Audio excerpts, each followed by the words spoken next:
So think it like a mathematician. Don't think it like a C programmer. A contains the sum of A plus B, right? So A equal to A plus B, right? So B equal to what is this A? It is A plus B. B equal to B. So forget about the left hand side. A is A plus B minus B. So A plus B minus B becomes A, right?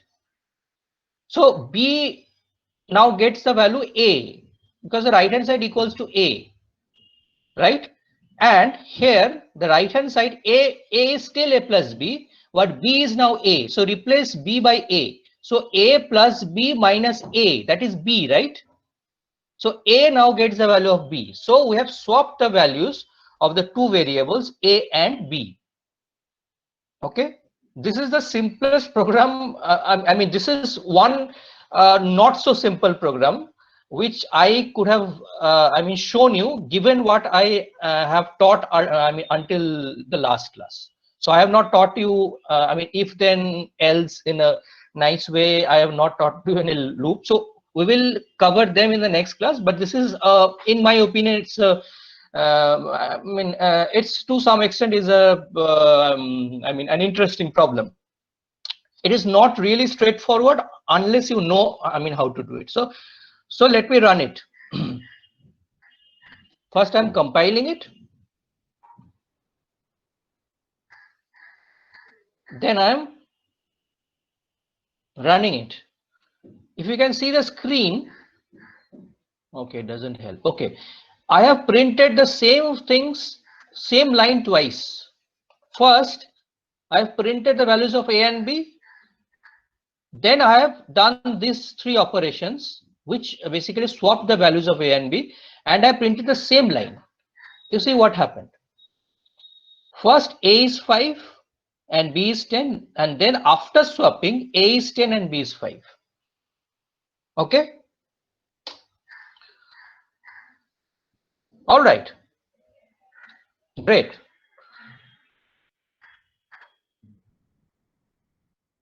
So I will share this code with you. Don't worry. So now I want you to do something for me. I've shown you a program. Think about it logically, and it is quite simple.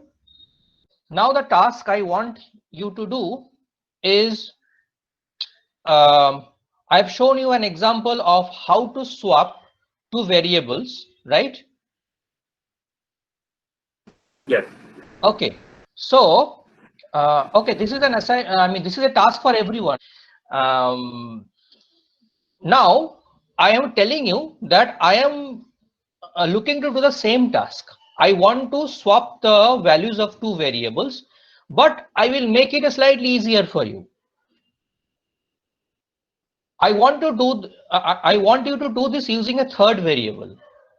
So there were two variables, right? A and B, and you can assign any values to them, but with the condition that they are different, right? Then otherwise there is no point in swapping.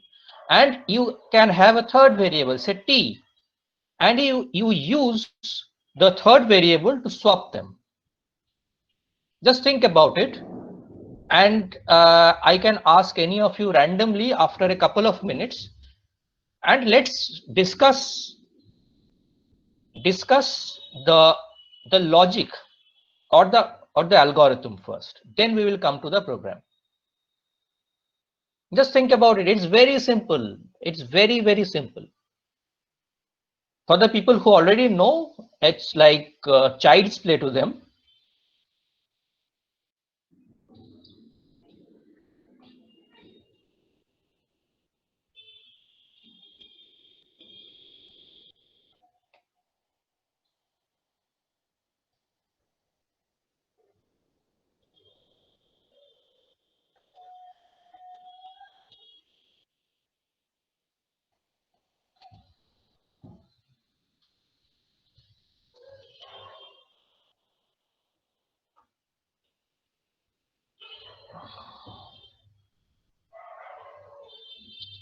If you have the logic,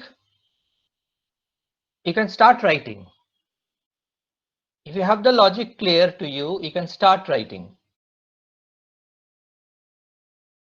So you see that I mean, You don't have to think in a complicated manner. You simply think in a much easier manner. You see that you think about three containers. Okay, Yes. one is an empty container, and you have two other containers.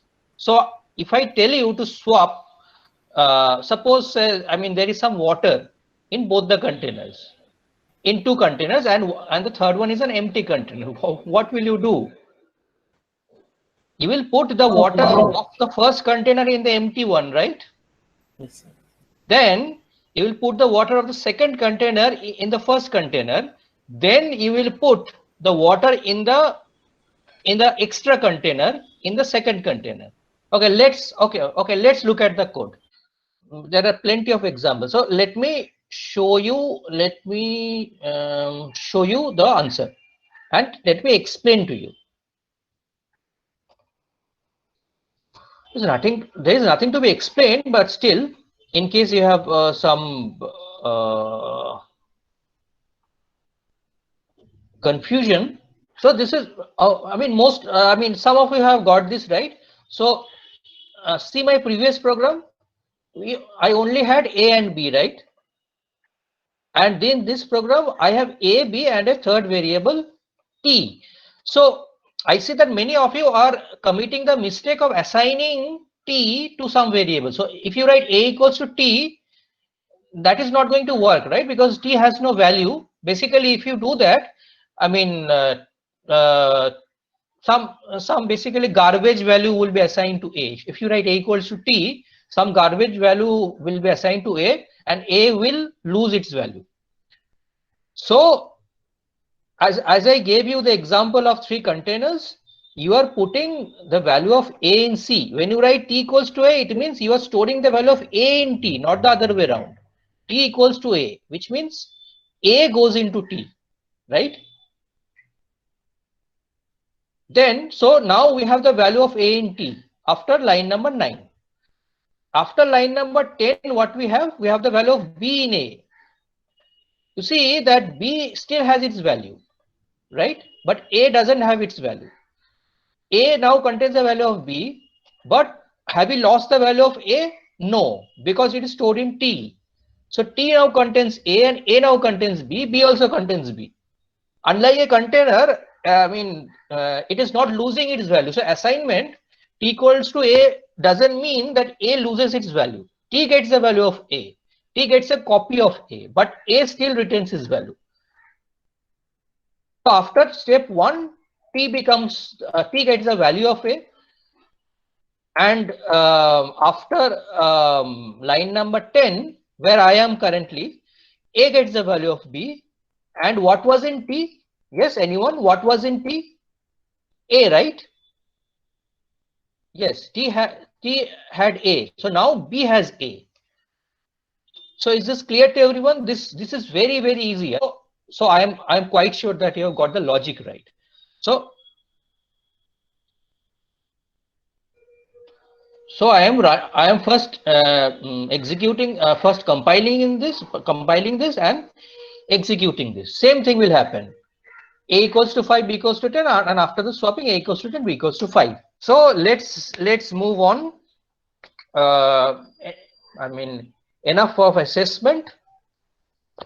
Let's move on to the lecture of the next class. So I was already doing something. Let's continue that. Okay, so last day we talked about certain kinds of errors. I told you that you don't need to keep lexical, syntax, semantic, all these things in mind. Just understand that there are two kinds of errors. One which you get while compiling, and one which you get. One basically is a logical error which you don't explicitly see on the screen. But you simply don't get the expected output, and there is some some other kinds of error, like while running you can also get some errors, like there is a quick refresher. So if you assign A equals to 20k, which is not a number in this case, you will get an error. while I mean when you're looking to compile it, and if you don't put semicolon at the end of a statement, or if you do a mistake like this, you will get error. Sorry. And if you assign wrong things to a variable, right, instead of in integer you assign something else, there will be an error. And if you do some operations like addition, subtraction between two basically incompatible types, like you try to add a number and a string, there will be an error. While compilation, you won't be able to execute the code. And I also talked about, I mean, linker error. This also happens during, I mean, compilation. If you call functions by wrong names, like instead of, I mean, p small printf, I have written instead, I mean, I have written p in caps in printf, and there will be an error. And I talked about, I mean, runtime error. Like if you do, I mean, it is sort of a logical error, but you will get an error while executing. So you are trying to perform some operations which are prohibited. Like, I mean, in this case, this is, I mean, division by 0. So here you see that j is 0, right? So it may so happen that j is not 0 at the very outset. Okay. While you are executing the code, the value of j has become 0. That can also happen. Okay. So suppose yeah, you are, I mean, decrementing the value of j, and suddenly it becomes 0, and in one step you are, I mean, dividing by j, then at one step you will get this error. And there is logical error, like if you don't, I mean, suppose like I mean, many of you are I mean, we're trying to do this assignment a equals to t. So that is a logical error, right? I mean, you want to do t equals to a, but you write I mean, a equals to t. That will not give you the desired results. So I talked about the constants, variables, and all these things in the last class. If you attended the last class, you would know. Some people asked me about what are these decimal, octal, and hexadecimal I mean, representation. So for them, I have I mean, written a small piece of code to give a demo. So decimal is decimal. You know, 11 is a number. We know. So it is a, I mean, it is an integer which basically doesn't contain a decimal point. So it does not have a fractional part. So this is a decimal system or a base system. So people from physics, you know this, right? So if you remember the function which I called in last to last class, I think, calculate volume. So that, what did it return? It returned the value of volume, right? So that was a float type, right? Main is also a function, and I explained that main is called by the operating system, and a function either has to return something or it doesn't return something. So I mean, these are two, I mean, mutually exclusive and exhaustive conditions. So when you write void main, the compiler or the operating system knows that the main is not supposed to basically return anything, because you write void main something. So void stands for the type of the value that is returned. Void means you are not returning anything. But you can also write int main. When you write that, the operating system is expecting main to return a value. To make up for it, you write a line return 0. 0 is an integer, right? So that is just for the sake of completeness. Okay. Yes. So for the people who don't know about this, I mean, base, I mean, other bases, right? So decimal is base 10, right? So we when we calculate the value of 11, so we know 11 is a number, and we get 11 by, I mean, in this formula. So it is base 10, right? So 11 consists of 2 digits, 1 and 1. So the right hand digit for this right hand digit, we have this expression 1 into 10 to the power of 0. So we start this from the right hand digit and we end with the left hand digit. So for the right hand one, we calculate like this 1 into 10 to the power of 0 plus the left hand 1 into 10 to the power of 1. So we get 10 plus 1, 11. So that's how we do the calculation in our mind, because we know, decimal numbers ever since we have, started to count, right? But this is not the same for the other bases. Octal is base 8. Decimal is base 10. Octal is base 8. So for this number 111, which is in octal, what will be the decimal equivalent?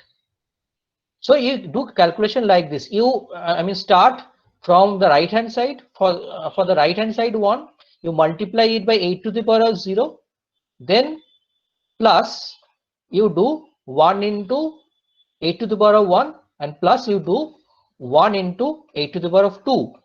So we are getting 64 plus 8 plus 1. Simple enough, right?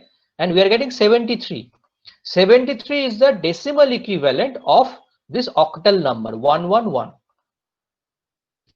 Same applies for hexadecimal. Only the difference is that hexadecimal is base 16, right? So this is a number system. This is a particular way of storing. So here I mentioned that hexadecimal, in decimal each digit is from 0 to 9.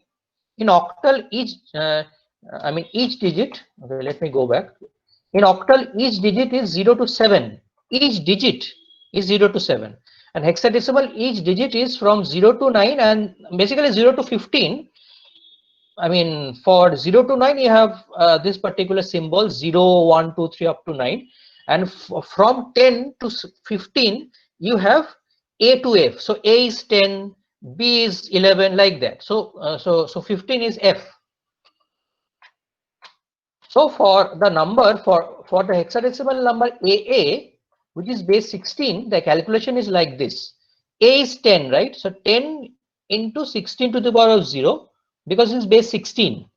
So in the previous example, what we did, so the base was 8. So we did the same calculation with base 8. And this case is base 16. 10 into 10 to the power of 6. 10 into 10 is A, right? 10 into 16 to the power of 0 plus 10 into 16 to the power of 1. So it comes to 170. That is the decimal equivalent. Okay. So now let's look at the code. So DC is a decimal type variable. OCT is an octal kind of variable. So how do you let the compiler know? You start the number with 0. When you start the number with 0, the compiler will understand that you are writing an octal number, and that number is 111. Okay. And for hexadecimal, you start with 0x. So the compiler will understand you are trying to assign a hexadecimal number to hex, and the number is AA. So in order to print the decimal equivalents, you use %D. So for decimal, it will be the same. If you run the code, so keep this, so pay attention to this part. %D DC, which means D is the decimal equivalent of DC will be printed. So DC is already decimal, right? That will be printed. In this case, the octal equivalent, so the decimal equivalent of OCT will be printed, and in this case, the decimal equivalent of HEX, which is hexadecimal number, OCT is octal number, will be printed. If you run the code, you will get 11, 73, and 170. So 11 is the first number. Second one is 111, and I showed you the calculation that 111 for 111 the decimal equivalent is 73. So that will be printed. And for AA, when you print AA, you get 170. You get 170. 170 is the equivalent, is a decimal equivalent for base 16 or hexadecimal. But if you want to print the actual numbers, right? If you want the decimal as decimal, that will be anyway true because you are using percentage D. But if you want the octal as octal, not as decimal, then you have to use percentage O. And if you want to print hexadecimal as hexadecimal, that will be percentage X. Right? So if you run this code, you will get 1 1. 1 1 is always 1 1. So because it is decimal, you will get the octal number 111 here instead of 73. So I printed it using percentage D. I have printed this using percentage O, and are getting AA here in the last line because I printed it using percentage X. This I printed as percentage D. Same numbers, same numbers, but different representations. So I added these slides after someone asked me this question in the last class. So that was it for your, just for your, I mean, information about the three different ways you can store store an integer. But in the remaining of the classes, we will focus only on decimal type, that is base 10, the number which we are conversant with. I already talked about the real constants in the last class. I talked about this. So I have been talking about variables, right? We all have been talking about variables, like in the, I mean, in the last program also. Yeah, someone asked what is X in hexadecimal system, right? X is the information. I mean, it is basically called a control string, but I'm not using the technical term. It is the information which you give to the compiler that I am now going to print a hexadecimal number. If you write D, the compiler will know that the number is a decimal, base 10. But if you write X, compiler will know that we are going to print a hexadecimal number. Okay.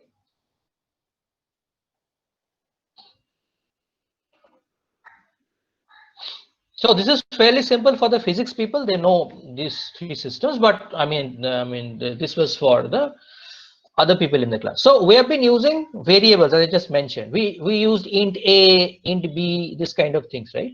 We also use basically float volume, float vol, all these things. So what is a variable? As the name suggests, the variable is something which varies, right? Variable is something which is capable of storing a value. Like int A is a variable. It can usually be updated. Why usually and why not always? Because you can declare a variable a constant type also. In that case, it is not expected to be changed throughout the program. But variables are usually supposed to be changed. And the most important part is memory is allocated for it. So even not going into the details of computer architecture, I can tell you that memory is something where the variables and the program code also is stored, right? And there is another part that is called the hard disk. So in memory, memory is volatile.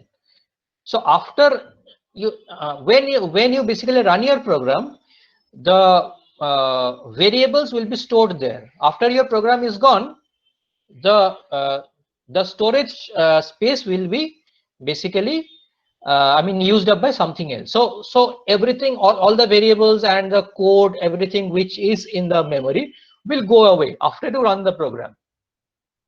But there are also hard disks. You know what a hard disk is, right? So in hard disk, you can store files permanently until you want to basically delete them, or the hard disk basically crashes, something happens. So they're there as permanent storage. So memory is something which is temporary, which is there until the program ends. So when I write this particular expression int a equals to 5, what that means is in the memory some space is allocated, right? When you write int a semicolon, some space is so you basically tell the compiler to find a space in the memory where I can store an integer. Okay, so that is done, and when you assign its value to 5, then this happens. You just pay attention to this. So this is a, and this is the starting address. So you assume that this is the starting address in the memory where a is stored. So this is the starting. So what will be the end address? It all depends upon how many bytes it takes. For integer, there are certain number of bytes. So this is the starting address, and there will be certain number of bytes after this to store this particular number. So I mentioned that in a 16 bit basically machine, the maximum number you can store is 2 to the power of 15 minus 1, right? So it can be as big a number as that, but now it is 5. For now it is 5. It's not such a big number. The starting address is 1000. So this is the memory allocation for the variable a. So memory is allocated for a and the value 5 is stored in it. So these are some advanced concepts of pointers which I will cover in the class. So this is just for you to bear in mind. You can store a value in a variable. You can store an address. So this is an address and this is a value. 1000 is an address and 5 is a value. What is an address? It is self-explanatory. What is your address? The place where you stay, right? For a variable, the address is the place where it is stored. As simple as that. And to be more specific, it is the starting address. It's not any address, it is a starting address. So if you want, instead of a value, we can also store an address to a variable. For example, so that kind of variable is called a pointer type of variable. So how do you how do you declare a point? How do you declare a variable? The type of the variable, that is integer, and then a variable a, the name of the variable. And if you want to assign something, you can do this. For a pointer type, we have to do the type of the pointer and then star b, which means that it is a pointer type of variable and it will store the address of an integer type of variable. So when you do this, b equals to ampersand a, if you can remember, if you can remember the syntax of basically scanf. Did you pay attention to the syntax of basically scanf? So remember, I am doing ampersand a. While printing, I am printing a, right? Percent d and then I am printing a. But for scanf, I am writing ampersand a, which means basically I am looking for the address. Okay, so here this statement basically means that the address of a will be stored in b. Okay, so b is another variable. This is the address, starting address of b, and this is the value which is stored in b, which is what? Which is the address of a. So a is storing 5 and b is storing the address of a. So this will be useful in the next classes. After basically some number of classes, I will talk about pointers. There it will be clear, but it is very important to bear in mind the basic concept of a variable. So the variable names must basically start with a letter.